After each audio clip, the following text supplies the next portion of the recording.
MOP. Oke, dapat nomor 3. Ayo bersama-sama untuk MOP dapat nomor 3. Kita jalankan di materi nomor 9. Untuk membentuk keluarga sejahtera, keluarga harus mampu melaksanakan 8 fungsi keluarga, yaitu fungsi agama, fungsi sosial budaya, fungsi cinta kasih, fungsi perlindungan, fungsi reproduksi, fungsi sosialisasi atau pendidikan, fungsi ekonomi, dan yang terakhir fungsi pembinaan lingkungan. Terima kasih. Oke, untuk 8 fungsi keluarga sudah diterapkan semua seperti yang disampaikan oleh MOP tadi. Alhamdulillah sejahtera semua keluarganya. Baik, kita bahasnya ibu-ibu untuk 8 fungsi keluarga ini kita bahas satu-satu apa contohnya yang bisa kita terapkan di lingkungan keluarga kita. Dari mulai fungsi agama, ada yang bisa memberikan contoh? Saya. Oke, baik, kita beri kesempatan untuk fungsi agama di MOP dulu. Kelompok MOP silakan. Saya akan memberikan contoh fungsi agama. Kita harus memberikan agama kepada anak kita jadi supaya anak kita Bisa memberikan contoh untuk fungsi perlindungan. Oke, kita beri kesempatan di kelompok kedua, fungsi perlindungan. Monggo dipersilakan, Bu. Untuk fungsi perlindungan keluarga yaitu untuk melindungi anggota keluarga dari bahaya fisik seperti saat ada bencana atau sakit. Terima kasih. Kita lanjut, ada fungsi reproduksi. Saya Oke, kita beri kesempatan kelompok selanjutnya. Dipersilakan, Bun. Fungsi reproduksi. mengajarkan pendidikan seks sejak anak-anak usia dini dan cara merawat alat reproduksi. Oke. Selanjutnya ada fungsi pembinaan lingkungan. Fungsi pembinaan lingkungan, monggo dipersilakan yang mau memberikan pernyataan. Baik, kita beri kesempatan. Menanamkan kesadaran kepada masyarakat untuk bisa memilah-milah sampah atau mengelompokkan sampah pada tempatnya, membuang sampah pada tempatnya sejak dini. Yang selanjutnya juga menjaga kelestarian lingkungan. Baik, kesimpulannya nggih, Bapak Ibu semuanya, untuk membentuk keluarga sejahtera, keluarga harus mampu melaksanakan 8 fungsi keluarga. Monggo bersama-sama kita wujudkan di keluarga kita biar menjadi keluarga yang bahagia sejahtera dengan berupaya menerapkan 8 fungsi keluarga ini di lingkungan keluarga kita masing-masing. Terima kasih. Tepuk tangan untuk kita. Baik, Bapak Ibu yang kita hormati, untuk kelompok simulasi ini kita akan membahas tema dampak negatif ketidakharmonisan rumah tangga. Halo, sayangku. Ngebel sapa ya, Pak? Kok tak rungorone kok mburi kok sayang-sayang. Jarene gawean kok sayang-sayang, bisnis apa kuwi kok sayang-sayang?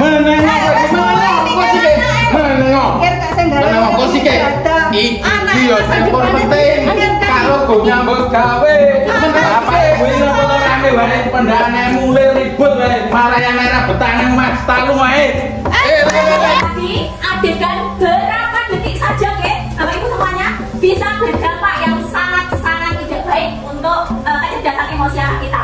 Nggih, tidak nyaman sekali suasana seperti itu di rumah tangga. Ada yang pernah terjadi? Ada. Pernah terjadi. Oke, kita akan bahas nggih, apa saja dampak negatif ketidakharmonisan rumah tangga dari pengamatan tadi. Kira-kira apa yang terjadi dengan emosional anak kita? Ada yang mau menyampaikan kira-kira? Oke, yang pertama kita beri kesempatan ke Mas Ana dulu. Menurut saya, gangguan anak dari keluarga yang kurang harmonis seperti gangguan emosinya meningkat, seperti kecemasan, depresi, dan perilaku agresif, sensitif, mudah tersinggung. Seperti itu kejadian pada anak-anak kalau keluarga yang kurang harmonis. Yang kedua kita beri kelompok sini dulu ya. Monggo Bapak. Yang pertama itu dampak dalam pasangan sering terjadi keributan dalam internal rumah tangga, dan untuk yang kedua berdampak pada anak yang cenderung anak menjadi agresif dan menjadi berlari ke kenakalan remaja atau yang lain dan sebagainya. Itu tanggapan dari saya. Ada lagi? Oke. Saya akan menanggapi tentang keluarga yang tidak harmonis yang akan berdampak kepada anak. Anak akan merasa kurang percaya diri karena di rumahnya selalu ribut orang tuanya dan akan merasa tidak nyaman di rumah.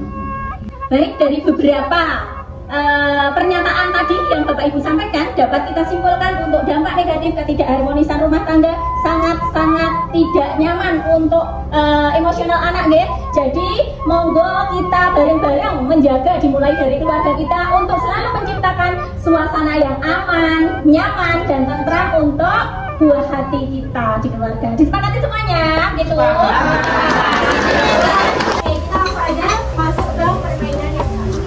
Nanti aku membacakan kalimat, teman-teman nanti boleh memilih antara setuju, ragu-ragu, ataukah tidak setuju dengan kalimat yang aku bacakan.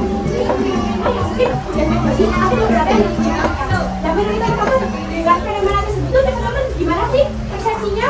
Oke, yang pertama, siswi SMP yang mengalami kehamilan di luar nikah harus dikeluarkan dari sekolah.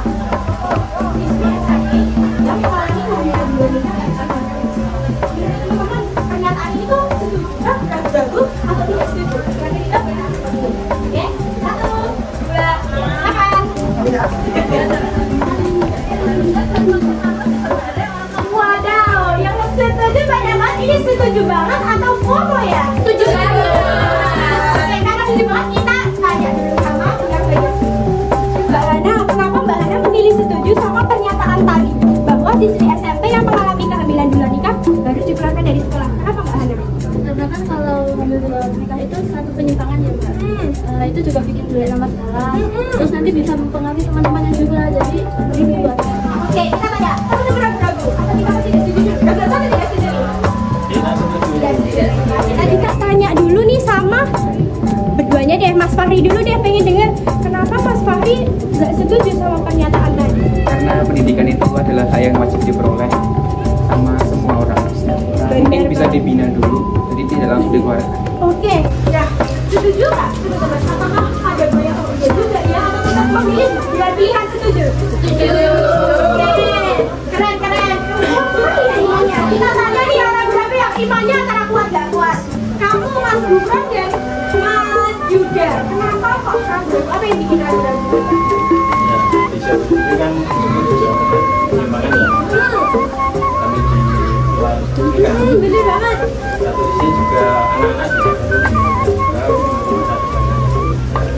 Oke, berarti jawabannya setuju sama tidak setuju bikin mas-mas ini ragu-ragu karena pendidikan itu penting, tapi kan itu penyimpangan ya, makanya harus dikeluarkan biar nggak bikin teman-teman yang lainnya ikutan. Oke, tapi dulu jawabannya itu lanjut ke permainan kedua. Tepuk tangan dulu.